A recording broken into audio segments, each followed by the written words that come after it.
Sega in the 90s was legendary, but let's be honest, when it came to hardware decisions, they were also completely mental. While fans were busy enjoying gaming's exciting transition to 3D, Sega was seemingly on a mission to confuse, frustrate, and bankrupt themselves in equal measure. Who could forget disasters like the Sega 32X, an add-on that looked like a tumour growing out of the Mega Drive? Or the Mega CD, an ambitious but ultimately pretty lackluster attempt to jump on this CD-ROM bandwagon. But what fewer people will be able to recall is that Sega's obsession with weird add-ons didn't just stop in the 16-bit era. Oh no, they kept that madness going. We all know the Mega Drive had its fair share of bizarre expansions, but the Dreamcast was no stranger to this weird direction either. In fact, believe it or not, an actual disc-based add-on would be developed for the Dreamcast, one that is attached underneath the console, promising all sorts of extra functionality. But like so many of Sega's grand ideas, it vanished before it ever had a chance to shine. So today, let's talk about this ridiculous lost oddity and why it disappeared faster than Sega's chances of surviving the console wars. I am Lady Decade. Hit that subscribe button because this is the story of the mysterious lost Sega Dreamcast Disk Drive. The Sega Dreamcast was Sega's last stand, their final desperate attempt to claw their way back up to the top. After the absolute disaster that was the Sega Saturn, a console so botched that even Sega barely knew how to program for it, the company was in serious trouble. The Dreamcast was meant to be their redemption arc, a powerhouse of a machine with cutting-edge graphics and online capabilities that were practically unheard of at the time. The Dreamcast wasn't just ahead of the curve, it felt like it was from another dimension. After all, this was the first officially released Sega console to come with a built-in modem, meaning online gaming was baked in from day one. While most people were still arguing over whether the internet was just a fad, Sega was already dragging consoles into the online era. This was the future, playing games with people across the world, trash-talking over painfully slow dial-up connections, and downloading extra content years before DLC became a thing. But what is perhaps most interesting is that Sega wasn't just pushing online gaming, they wanted the Dreamcast to be your entire computer. To help drag console gamers into the terrifying new world of the internet, they released a keyboard and mouse because, apparently, Sega thought we'd all be using our Dreamcasts to send emails and browse GeoCities.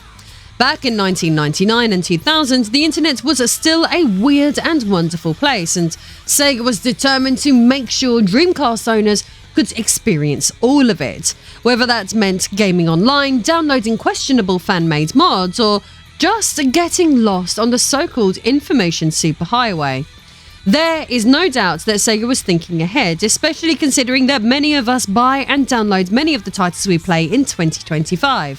Sega might not have their own console anymore, but the biggest Sega titles are available on PC, and by using my affiliate links, you can get 19% off the upcoming Pirate Yakuza in Hawaii, 21% off Metaphor ReFantazio, or a huge 77% off the amazing Sonic Mania. Use my links and save money on thousands of different titles and support videos like this simultaneously. The dream lives on.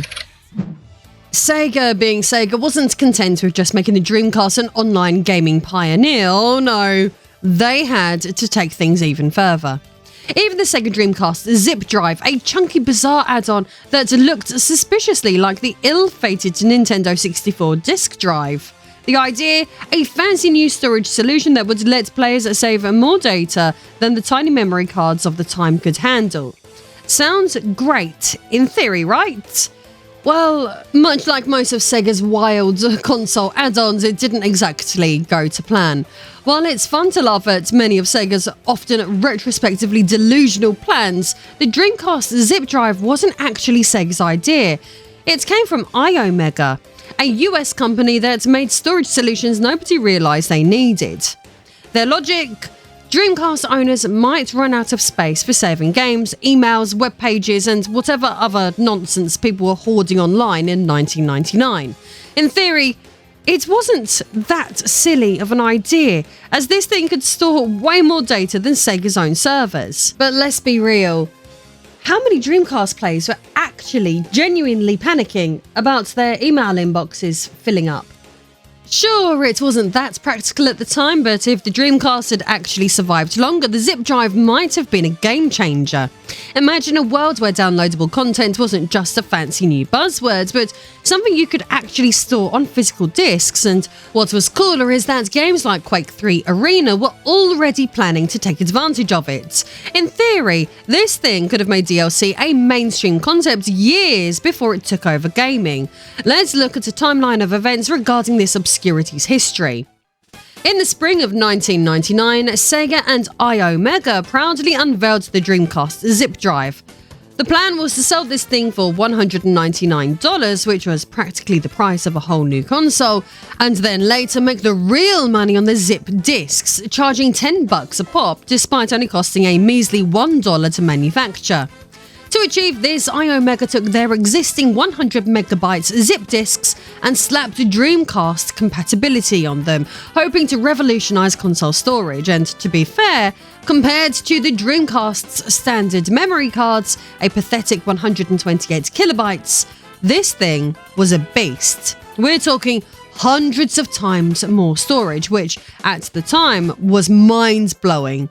In theory, this could have changed the way players stored and interacted with their games. But in reality, well, Sega's track record with peripherals wasn't exactly stellar, was it? In regard to practical purposes this thing could have had, according to DreamcastLive.net, the zip drive had the potential to have allowed players to download new levels, maps, characters, and even entire small games, basically the kind of stuff we take for granted today. But let's not get ahead of ourselves. No one was about to download Shenmue onto one of these things, but for smaller games and add-ons, totally possible. Imagine booting up PlanetWeb, heading to store.dreamcast.net and grabbing new content on demand. It was a glimpse into the future. Well, what people thought the future was until the PlayStation 2 came along and ruined everything for Sega anyway. But credit where it's due. The zip drive had some impressive features, such as a USB port. That meant that it could, in theory, connect to external storage devices like flash drives and hard drives. Pretty forward-thinking for its time. This could have massively expanded the Dreamcast's storage options and even made it more competitive with Sony's upcoming behemoth. But as we all know, Sega's dreams tend to die the very second Sony walks into the room. According to Sega Dreamcast info gamespreservation.com, we actually have some behind-the-scenes details about this mysterious add-on, straight from a guy who worked on it. A software engineer known only as John M, because apparently secrecy is key when discussing doomed Sega projects, shared some insight into how the zip drive came to be, and as you might expect, it's yet another tale of Sega being Sega. John M recalled attending meetings with a Japanese businessman who acted as the go-between for Omega and Sega. According to him, this mystery man was the one who first pitched the idea of a custom-built zip drive for the Dreamcast. As John put it, we met him and he introduced us to the idea that Omega could customize a zip drive for the Sega Dreamcast. This project gave me the opportunity to travel to Japan and meet Sega engineers there. Not a bad perk really, getting to see the inner workings of Sega while they were still pretending they had a shot at winning the console war. John M explained that once the project was greenlit, Omega fully committed to developing the housing, electronics and software for the Dreamcast zip reader. However, they weren't interested in handling the full assembly. We weren't interested in making the case itself, only the reader. Omega would supply the AT-API drives to Sega and Sega would assemble the entire Dreamcast zip drive.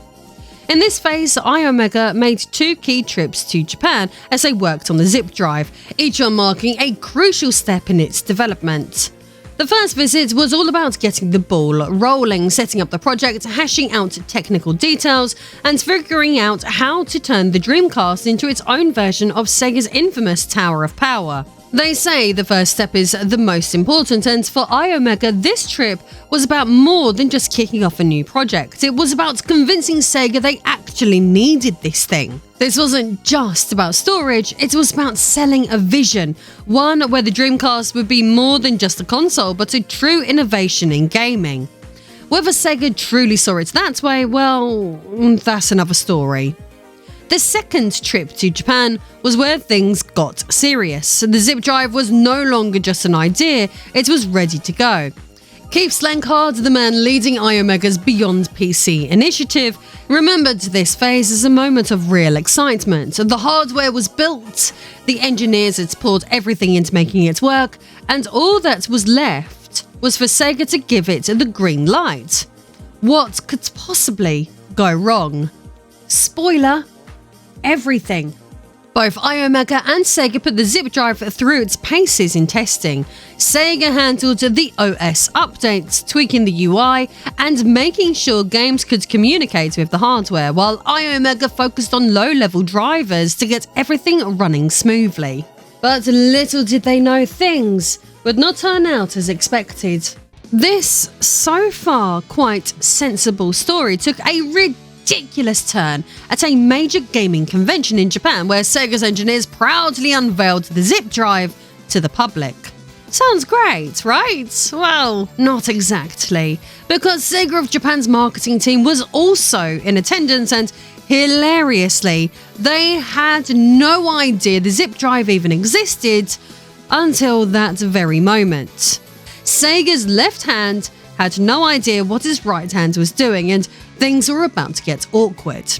And here is the actual part where it all fell apart. It turned out that iOmega had been working closely with Sega engineers in both Japan and America, but somehow nobody bothered to loop in Sega of Japan's marketing team. This meant that when the zip drive was revealed, the people actually responsible for selling the thing had never even heard of it. Classic Sega, where miscommunication isn't just a mistake, it's a way of life. And in true Sega fashion, their marketing team took one look at the zip drive and went, yeah, we're not selling that. Despite all the supposed benefits, the extra storage, the potential for DLC, and the futuristic vision Sega had been pushing, the people in charge of actually marketing the thing just didn't see the point. So, instead of trying to make it work, they shrugged it off and left it to die. And just like that, the zip drive was dead, killed off by a combination of Sega's awful communication and a marketing team that just couldn't be bothered. John M. did mention that Sega of America actually wanted to push forward with it and fully supported iOmega's efforts, but as usual, their opinions didn't matter because Sega of Japan had already made up their minds. And when Sega of Japan says no, that's the end of the conversation. Logic be damned. But despite the zip drive not getting the green light, this spicy tale is far, far from over. You see, the Sega Dreamcast zip drive didn't just die overnight. While the project was scrapped, that didn't mean it was wiped off the face of the earth. Actually, a few prototypes survived which have gone on to have legacies of their own. Speaking of which, reports suggest that Sega of America actually had a working zip drive prototype tucked away in their offices. They clearly saw potential in the thing, especially when it came to homebrew games. One former Sega of America employee even suggested that the zip drive could have been Sega's answer to PlayStation's Net Yaroza, giving indie developers a way to create and share their own games. It was a bold idea, one that actually made sense for once, but as we already know, Sega had a habit of throwing good ideas straight into the bin. On this very topic, Adam Pavlaka, a games journalist from Next Generation magazine, actually got to see the zip drive in action. During a major game developers conference, he came across a fully functional prototype, not just some lifeless hunk of plastic, but a working piece of tech being actively demonstrated. One of the key demonstrations showed off the zip drive's ability to play video, and what better way to flex its power than with footage of Panzer Dragoon Saga from the Sega Saturn. Another demo focused on how quickly the drive could save and load data, proving that it wasn't just a gimmick, it actually had potential as a serious storage solution. But like so many wild ideas, it never got the chance. Instead, it became yet another footnote in gaming history, a reminder of Sega's ambition and their unmatched ability to sabotage themselves. And in a truly heartbreaking moment for gaming history nerds everywhere, John M. casually admitted that he once owned a Dreamcast zip drive prototype. But here's the insane part. He threw it in a dumpster when he left iOmega. Yeah, but one of the rarest pieces of Sega hardware ever gone. Just like that. But just when it seemed like the Dreamcast zip drive was lost forever, something unexpected happened. In 2007, a seller popped up online trying to flog one for a cool $10,000. Now, for a piece of ultra-rare gaming history, that might not seem that outrageous, but apparently no one was willing to cough up the cash. The gaming news website Destructoid didn't just report on the failed listing, they absolutely roasted it. They pointed out the obvious. No bids, no buyers, and no actual use for the thing. After all, no games or software had ever been developed for the zip drive, making it a little more than an overpriced paperweight. Fast forward to 2018, a time when retro gaming nostalgia was in full swing, and suddenly another Dreamcast zip drive prototype appeared on eBay. This time, it didn't struggle to sell. It was snapped up in just one day for what I'd say was a bargain, €4,225. So, after all those years in obscurity, it seemed at least one zip drive had finally found a proper home. Or had it? At the time, reports claimed that the zip drive had been sold to a museum in San Francisco. That sounds quite nice, doesn't it? A rare piece of Sega history preserved for future generations, but there's just one problem with that. No one has actually seen it since. 7 years later, there's still no sign of this so-called museum piece, making the whole story look more like wishful thinking or just straight-up fake news. The sad truth is probably that this rare piece of Sega history is most likely locked away in the fat, sweaty grip of a collector or speculator, never to see the light of day again. Instead of being displayed for the world to see, it's probably sitting on a shelf somewhere gathering dust while its owner smugly hoards it like a dragon with a particularly useless piece of treasure. And so the fate of the Dreamcast zip drive remains one of gaming's great internet mysteries. Regardless of where this prototype is today, the tale surrounding the hardware itself lives on. Despite all the effort, all the potential, and all the big talk about revolutionising Dreamcast storage, it never became the must-have add-on iOmega had hoped for. Why? Well, a mix of bad timing, corporate nonsense, and of course, classic Sega decision-making. Years later, when asked about the zip drive, Keith Slenkard didn't exactly have fond memories of it. When interviewed, he said, "I have not thought about the Dreamcast product in a long time. Yes, the prototypes were fully functioning and performed well in qualification testing. The product was ready to be approved for production. Sega decided not to move forward with the product. The price point and uncertainty of the use of the model were the likely concerns." Slenkard's account lines up with what John M. had to say, and together their stories paint a clearer picture of why the zip drive never made it to store shelves. It had potential, real potential, but like so many wild ideas, it ended up as nothing more than a fascinating what if in gaming history. Even now, as gaming enthusiasts and historians look back at this era, the zip drive remains a symbol of missed opportunities, questionable decisions, and Sega's never-ending ability to sabotage itself. It never got its moment in the spotlight, but its bizarre, almost mythical existence still captivates those of us who love digging into gaming's lost relics. These days, the biggest Sega titles are readily available on PC, and by using my affiliate links, you can grab 19% off the upcoming Pirates Yakuza in Hawaii, 21% off a Metaphor ReFantazio, or a massive 77% off the fantastic Sonic Mania. Plus, you'll be supporting my content while saving money on thousands of games at the same time. Or, if you want to back my content in a more personal way, access my behind-the-scenes cosplay library and more, over on Patreon. See you next time.